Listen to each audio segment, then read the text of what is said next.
Happy Friday from Sickles Garage to all you wonderful people out there. How's it going? Gonna work on putting the front end together. I had a request to show some people what I do, how I do it. I'm not a hack, but I'm not a pro, so let's dive in. Let's see what I've done already. All right, so I have the front suspension on, the driver's side all put together except for the sway bar. As you can see, has tall upper ball joints, tall lower ball joints, Viking coilovers with 550 springs. Yeah, so I'm going to show you some really cool stuff with the tie rods that I found. I didn't realize when I put it together the last time I had some inferior parts on it, so I'll show you what to look for. So here we go. Let's just dive in. See if I can get my camera right, and I'll show you what's going on.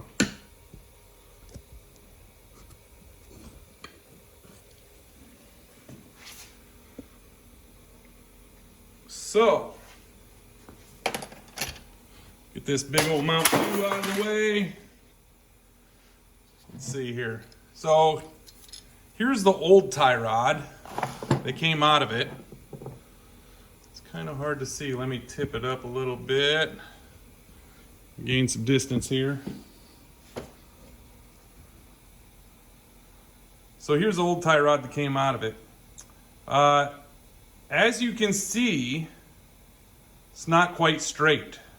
If you look real close here, it's machined offset. So this shiny part right here is actually where it was contacting the sway bar I had on it. I have an 1.25 inch WS6 sway bar on it. I don't know where I bought these. The brand is not a name brand, so you got to really watch out what you're buying out there. So what am I putting in it? I bought these Proforged 104-10182s. When you compare them, they're pretty significant difference. I know everybody out there is probably saying, well, why didn't you buy Moog? I could have.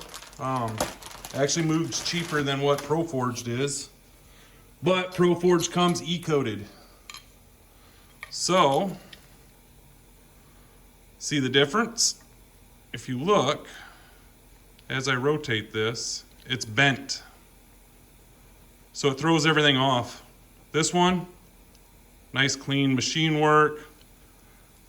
Looks just like a Moog, nothing special to it. So yeah, I'm gonna put that on there.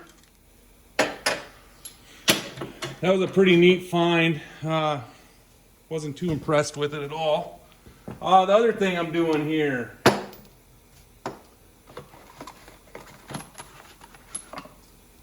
I swapped it over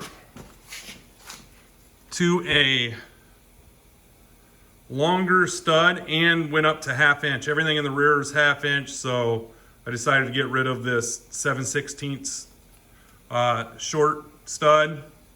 Went with these long ones. If anybody wants to know what part number I used, 610-571 works perfect. Same size knurl on it. Maybe I can hold that up and you can see it. Same size knurl. It has a clipped head, but it fits down in the rotor on a stock rotor. Pretty perfect. So yeah, let's just dive in. Show you some more. I'll show you as I'm putting it together what we're doing here. Rotate this around. There you go.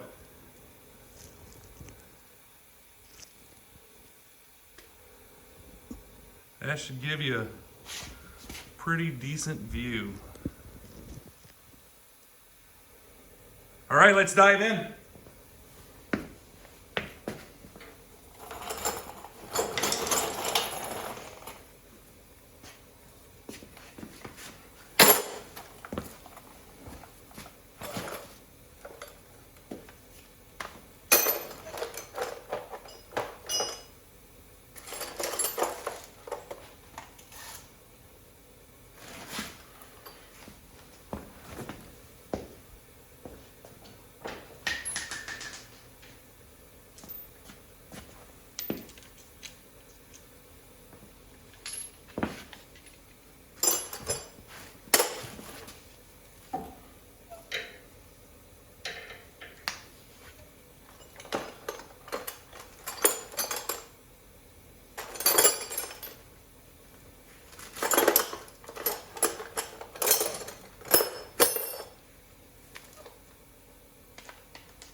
All right, as you can see, this one's just as bad, machine work.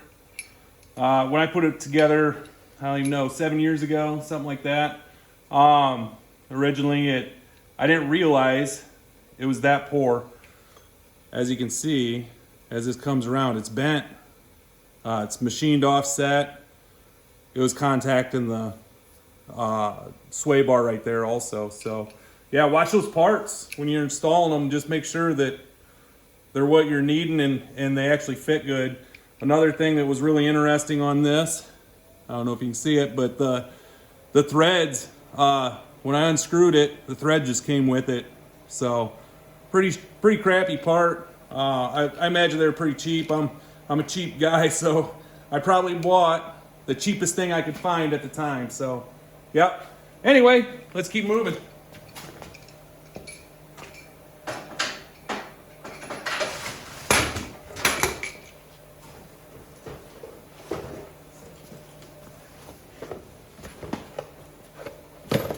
So last week, when I did a video, I talked about the tie rod sleeve contacted down here on the A-arm.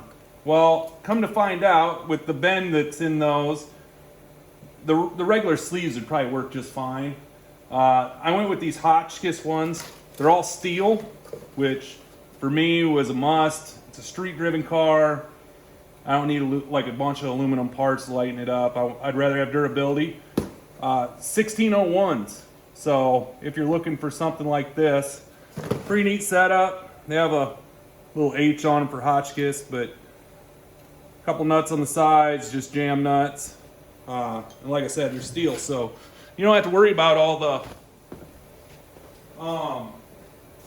aluminum stuff, galling or anything like that. So.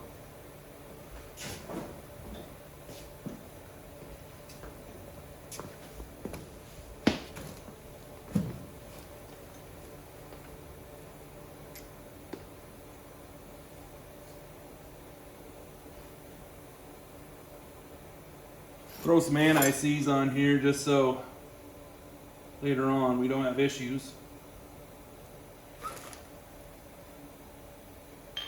Doesn't take much, just need a little bit on there.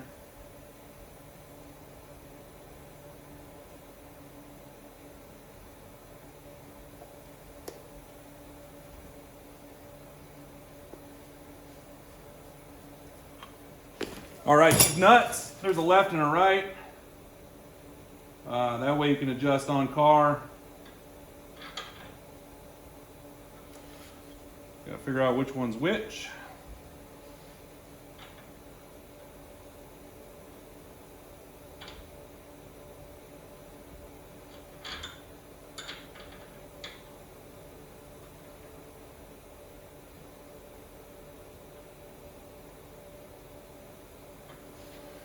All right, let's try it again.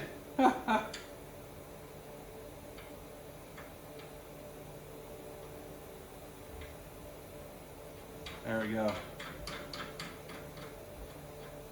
Now I didn't mark this tie rod. It doesn't really matter. The car needs aligned anyway. I'll get it close. The tall lower ball joints actually raise stuff up enough that the wheels, well, and with the caster change and stuff like that, everything's off anyway. I'll get it track halfway straight.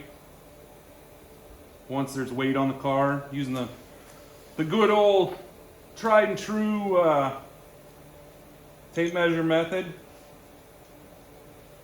And then I'll just take it down the road. People that have align it, they're not too far away, so it doesn't really matter. If it needs trailered, I'll get it there. If I can drive it, I'll just drive it there.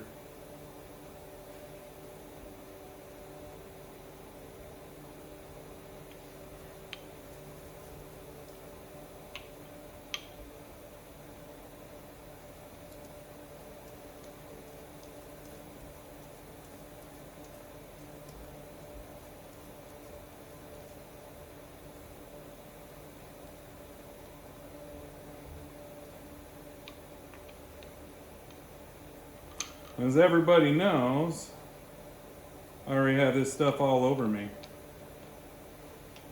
Anti-seize spreads out like crazy, like tranny fluid on the floor.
Close.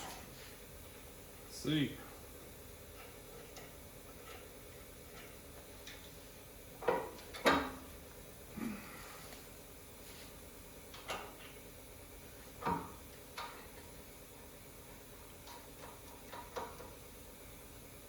right. So I'll tighten those down later on. At this moment, they don't need to be because it's going to be, I'll need to line everything up once there's weight on the car.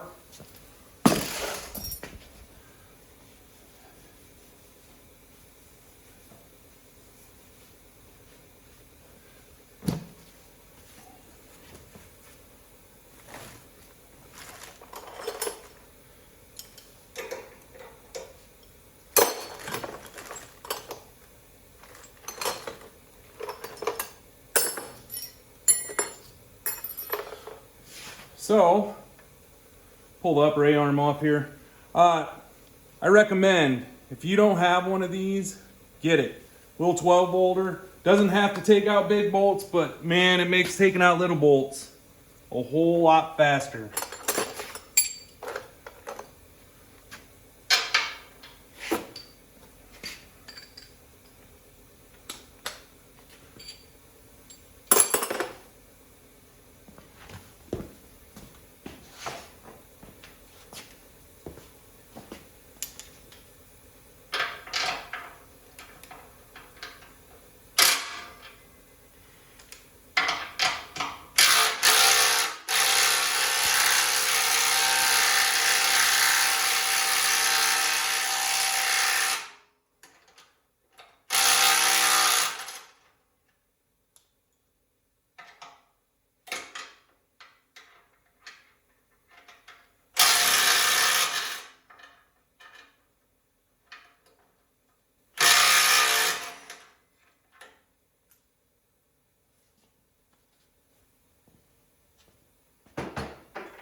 That control arm's out of the way. Kind of go back to this. I'll show you this again. So, I'm removing the bent style arms and installing the straight arms. They're a UMI 4056-3. One neat thing that I did, they have these tall ball joints in it, so you have a lot of exposed ball joint. Doesn't hurt a thing. I decided though, I had some old rear shock bushings around. They're just laying around. They're brand new. It really takes up most of that that's showing. You'll only have a little bit showing, a little 1/4 inch there. Looks a little bit better. Doesn't do a thing. So, throw this arm on there. Pretty sure that I'm gonna have to clearance it. I did on the other side. This side I don't. So that's the difference when you build an old car. Let's see here. Throw these back on.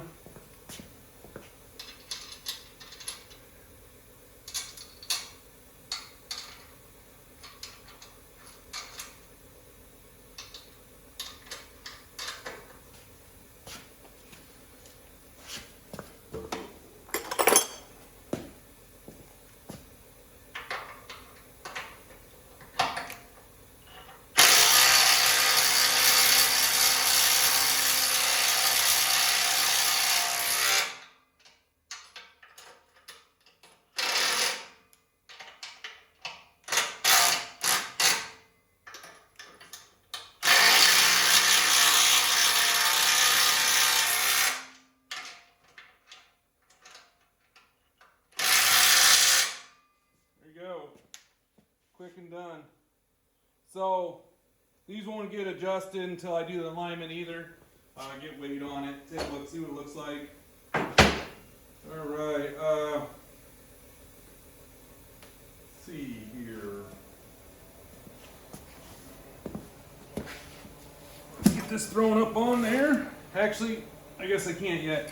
I got to put a snubber in here. I have it over here. Let's see. I have to shim this one up. The other side I had to shim up. More than likely I'm just gonna throw shims in it right now.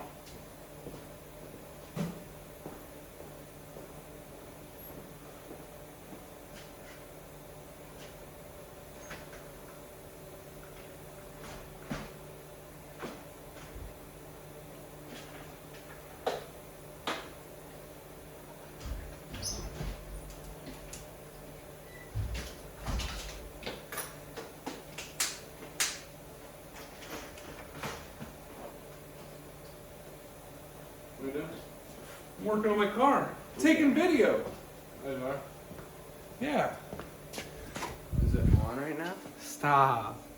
Hey, there's an all-star right there. Anyway, back to it. Where are you going? Practice. Going to practice. Awesome.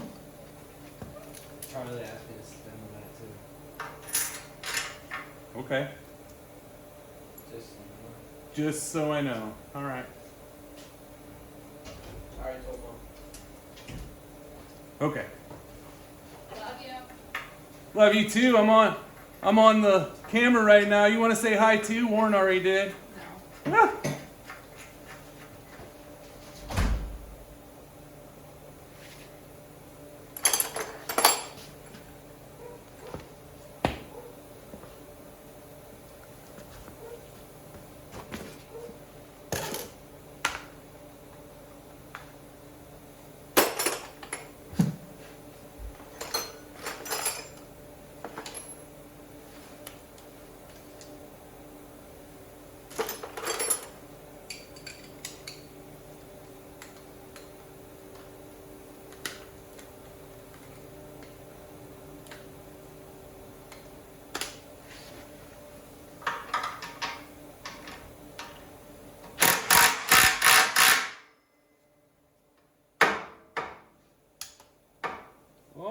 gonna take more than 3, I guess.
There you go. We're up off the frame a little bit just by, I mean, if you jump, it's still gonna hit the frame, but at least it's up a little bit. It's doing its job, otherwise I wouldn't even need to put it on there because it wouldn't do nothing.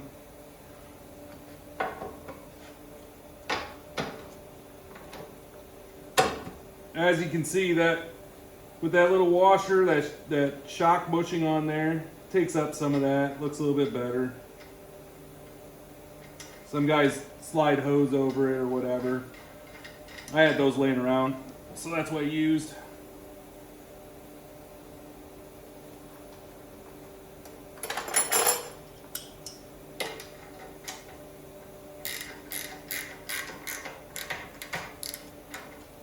Good enough for now. All right. So we got that assembled, pretty easy, pretty quick. Next thing I need to do is I need to put the shock on it. Got these Viking coilovers, 550 springs, like I said on the other side. We'll go through that quick. Show you what they look like. They're just a hybrid spring. I didn't go anything fancy. I didn't want to cut the spring pockets at this point. It's more of a driver. So anyway, there's a spring. So we'll throw that in there. Shock out here.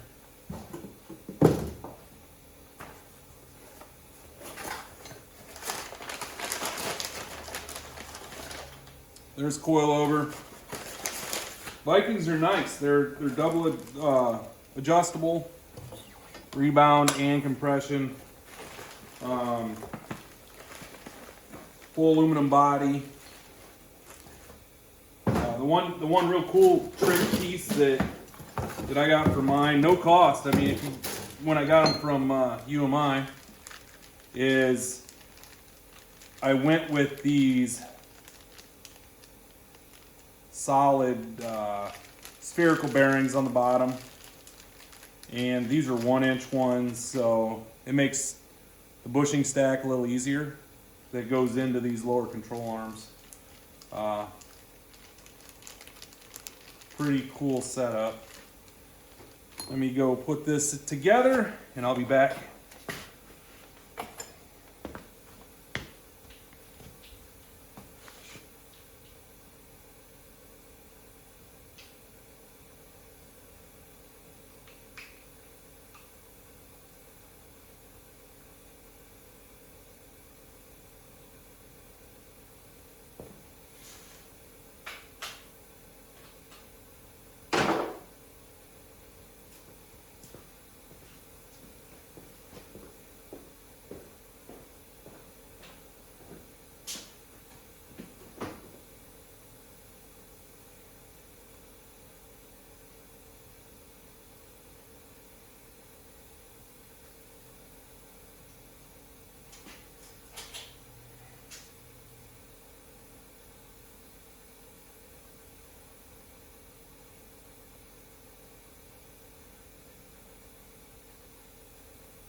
All right, spherical bearings in it.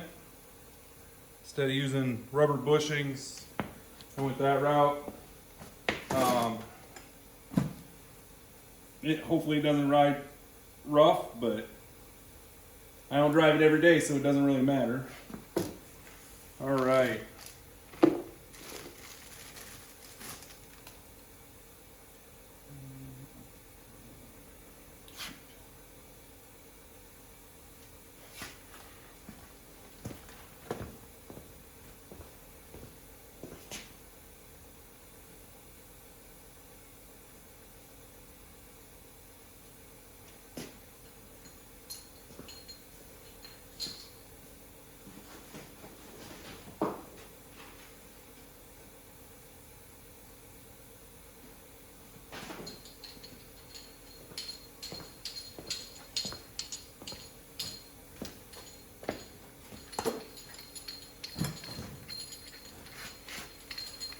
Screw these down.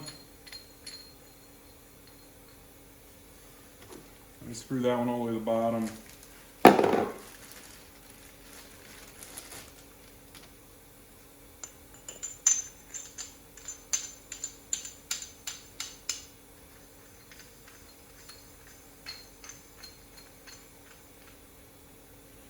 that one down about that far.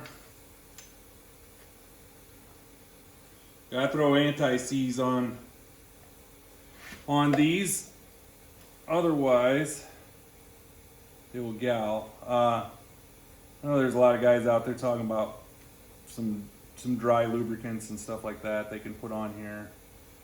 I don't need that.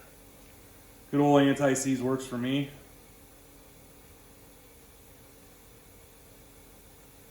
Get it to where it needs to be. We'll put it on here now, and then we'll adjust it once the weight's on it. And then just wipe it off, any excess.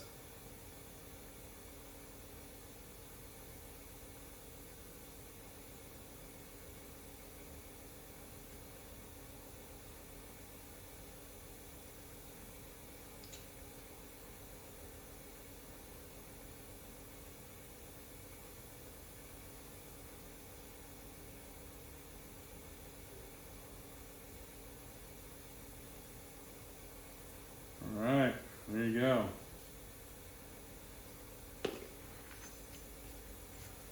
Thread these guys down.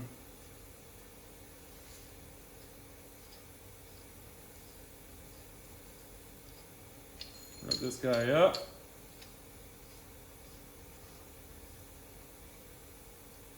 All right.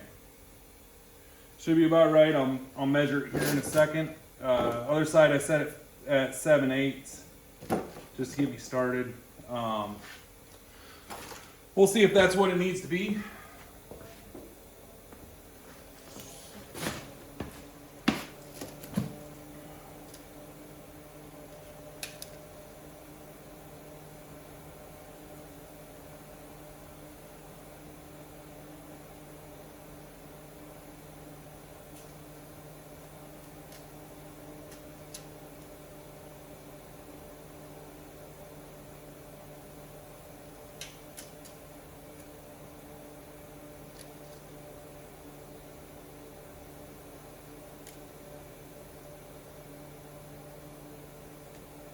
Right there. All right.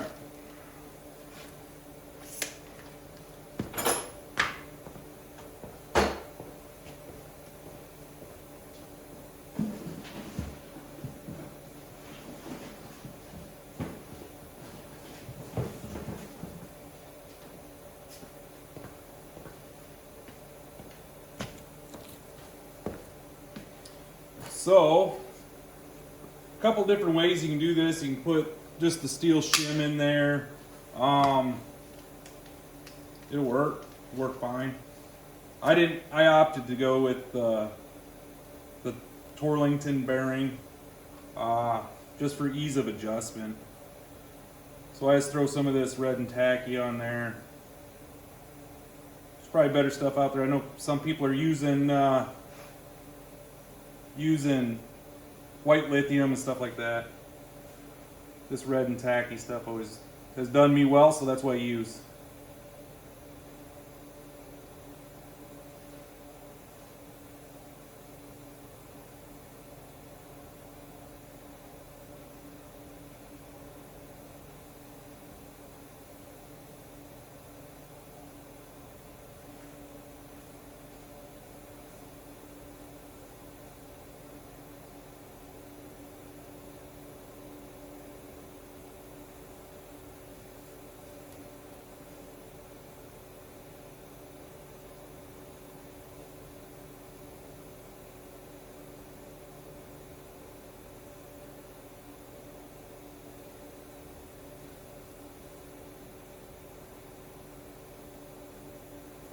Alright, throw it together with the shim stack.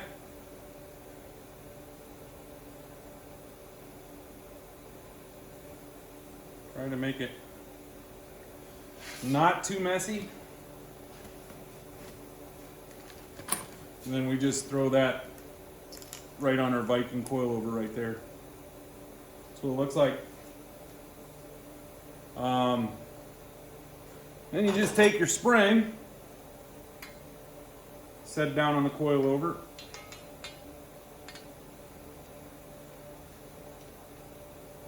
And then the tricky part is, move some of this crap out of the way.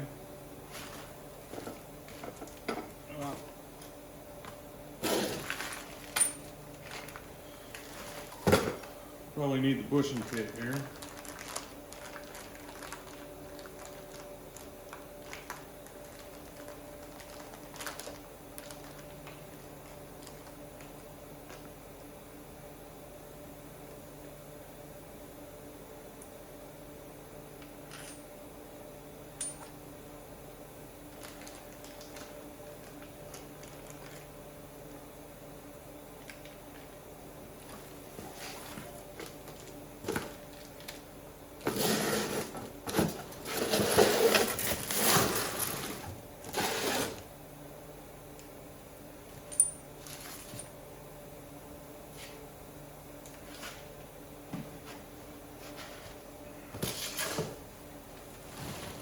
And just feed her up from the bottom.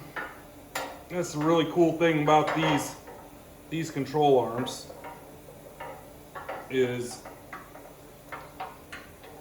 you don't have to break the ball joints apart every time you work on it.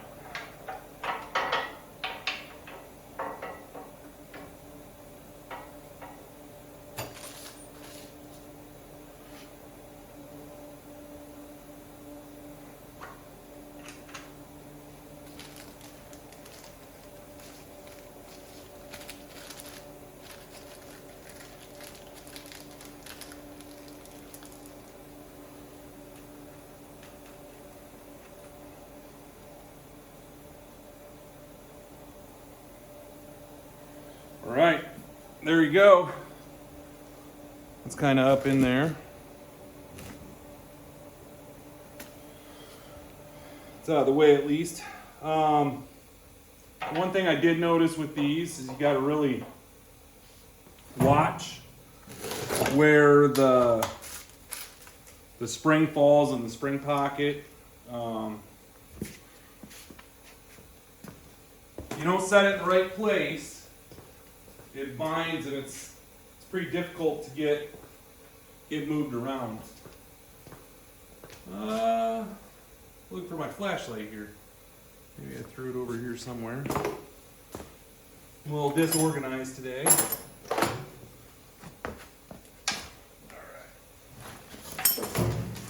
Easiest way to tell is kind of crawl underneath here and look up.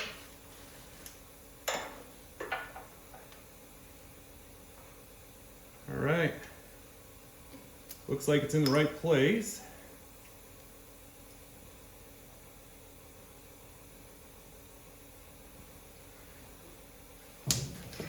So we should be able to assemble everything else. So what else do we have here? We got a box full of bushings and arms. So on this, I decided to go with the long arms. I'm going to try it. I'm hoping it gives me a little bit more travel rather than having the short arms. As you can see, these are the longer ones. They're a little bit deeper. These are the shorter ones. It's not a lot of difference, ½ inch or so. Seems like they work really, on the other side it worked better to go with the long ones. Then you got a bunch of bolts, a bunch of spacers. This large hole right here allows the spacer to be free in there and move back and forth. That allows a shock to be free inside of this rather than binding. So basically, put this together.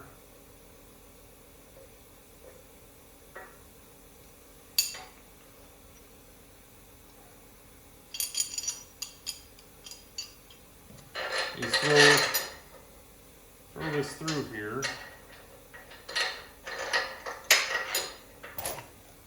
Throw the other arm on it. Big hole goes to the front, makes it easier. I guess. I mean, I don't know their theory why it has to go to the front, but maybe it has something to do with the offset of the shock or something like that. So that's it. Gotta grab my caliper. Should be a ½ inch spacer for the rear, or a 3/4 inch spacer for the rear, ½ inch spacer for the front.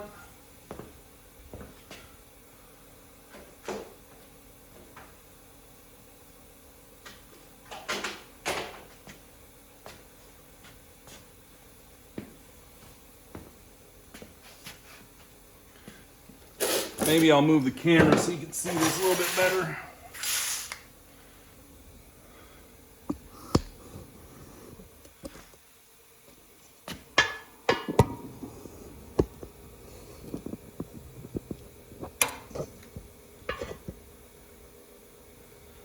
That might give you a better view. There you go. So, like I said, you measure these spacers out quick.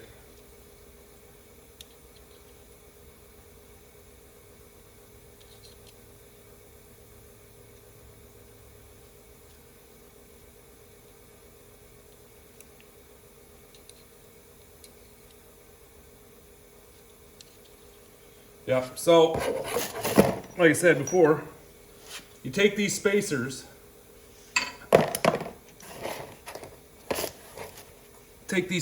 down here. You got 3/4, you got a half.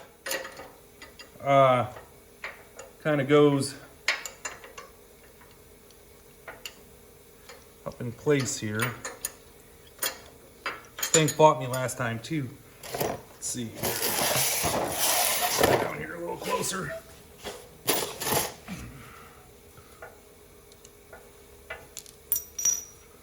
like I said, that spring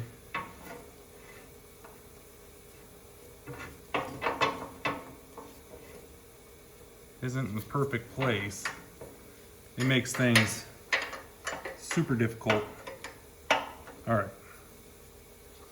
So we'll take this and we'll throw this in here, this guy in here.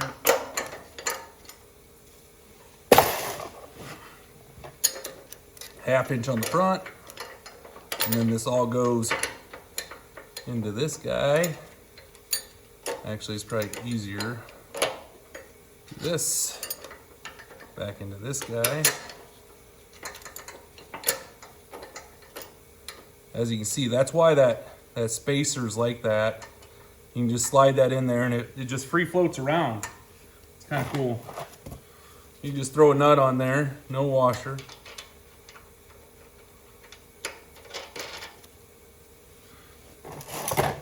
And then on the front one,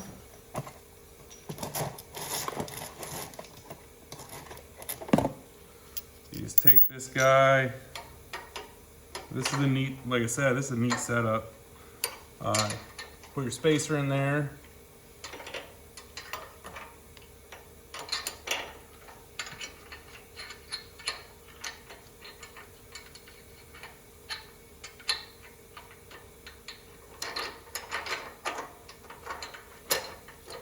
And then, if it didn't want to be difficult, that's how you get it in there. She's all together. Throw the nut on there.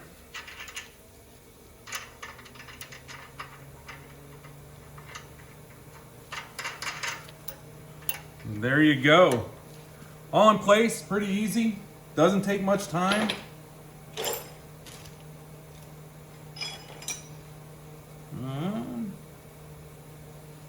Let's see what we got here for wrenches.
There you go. Couple threads sticking out. I debated whether to run those washers on there. Probably don't need them. I just left them on there. All right. So on this guy, just tighten it up. It doesn't have to be super tight. Kind of like that. Maybe give her a little bit more. There you go. That's all she wrote. That's it. All together. I gotta go around, tighten up, torque ball joints, stuff like that. Gonna do the brakes. Like I said, finish putting it together. Actually, I'll show you something really neat. Some guys have these things. I never have. I've always done it the old school way. Let's see if I can get a good angle without it tipping over on me. All right.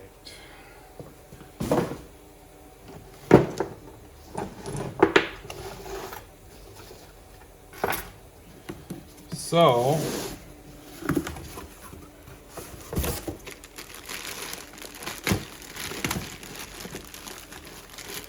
on these guys, you know, I'm gonna replace these, like I said. Let me grab my hammer. Hopefully everything don't fall off my shelf here. Just take your hammer, give it a couple whacks. They just fall out. These are new, so pretty easy to take them out. Now, let me just dry them all out quick.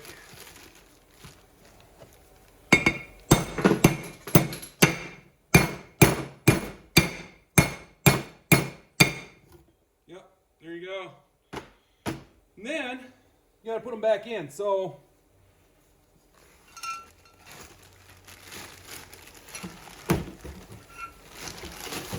those guys, like I said, these are out of a Ford Explorer, I believe, or a Ford Edge. I don't remember which. I just looked them up on the Dorman website, figured out what I needed, what length I needed, and then what knurl I needed and stuff like that. I wanted 1/2 inch by 20 studs. As you can see, they fit perfect in the pocket in the back. So what we do here, this little guy, $9 on Amazon. Cheap, cheap, cheap, cheap. Use a couple of these just chromey freaking lug nuts. Stick it in there. This is way better than using a lug nut and some washers and stuff like that. Bearing helps it move. Probably should grease it or oil it. I haven't. Just did it this way. Let me grab my impact.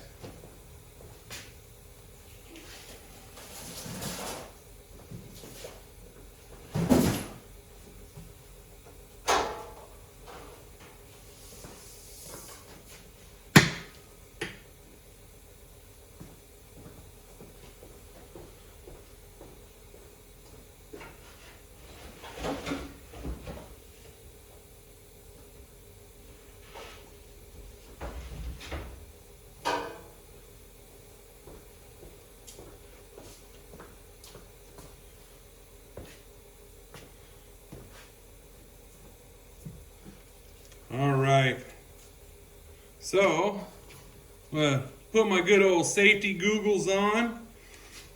I kind of have to.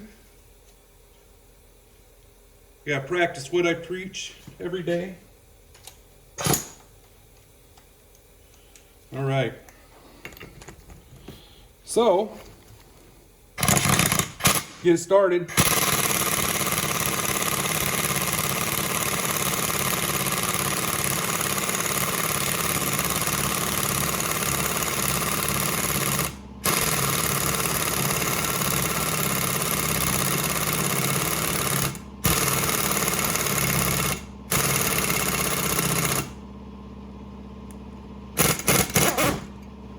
There you go. Pretty darn easy. Check the back. She's home. She sits down in there perfect. The old John Force is starting to get wore out. Doesn't have as much force as it used to. So, yeah. Anyway, I just figured I'd show you that neat little tool.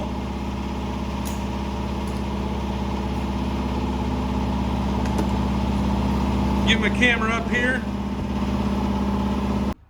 All right, that's it, man. It's all done. It's down on the ground. I still got to do sway bars, front and rear.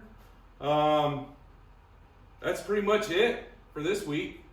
I'm gonna do a little bit of work here and there. That's about it.